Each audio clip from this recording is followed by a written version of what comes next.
কালদা আজকে এখানে কি করলে আজকে মায়ের পুজো? সর্বপ্রথমে এখানকার সেবাই পুরোহিত দ্বারা আমার রাজ্যের বঙ্গজননী বাংলার মা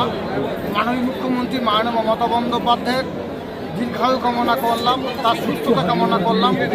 এবং সর্বভারতীয় তৃণমূল কংগ্রেস সাধারণ সম্পাদক আমার দলের সেনাপতি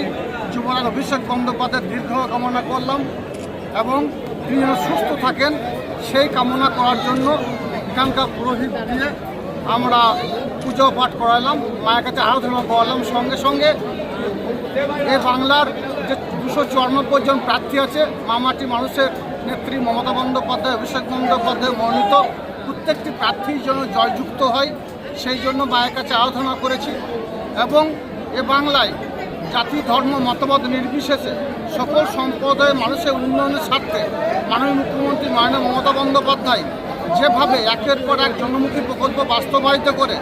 সারা বাংলার সারা ভারতবর্ষের যে অঙ্গরাজ্যগুলি আছে তার নিরিখে বাংলাকে এগিয়ে নিয়ে গেছেন, সেই বাংলা যেন পিছিয়ে না যায়,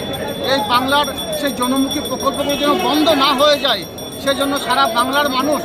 যেন মমতা বন্দ্যোপাধ্যায় অভিষেক বন্দ্যোপাধ্যায় মনোনীত প্রার্থীদের লাইনে দাঁড়িয়ে ভোট দেয়, নিজের ভোট নিজে দেয় এবং বাংলার উন্নয়নের ধারাকে অব্যাহত রাখে, সেজন্য মায়ের কাছে প্রার্থনা করলাম। এবং বাংলার বুকে আমরা হিন্দু মুসলমান শিখ খ্রিস্টান ইসাই সমস্ত সম্প্রদায়ের মানুষ এক ছাতার তলায় আছি। মাননীয় মুখ্যমন্ত্রী মাননীয় মমতা বন্দ্যোপাধ্যায়ের নেতৃত্বে এবং অভিষেক বন্দ্যোপাধ্যায়ের সেনাপতিত্বে আমরা এভাবেই যেন হিন্দু মুসলমান শিখ খ্রিস্টান ইসাই একসঙ্গে থাকতে পারি, আমাদের মধ্যে কোনো ভেদাভেদ না থাকে, আমাদের মধ্যে জাতিগত ধর্মগত বর্ণগত কোনো ভেদাভেদ যারা সৃষ্টি করার চেষ্টা করছে তারা যেন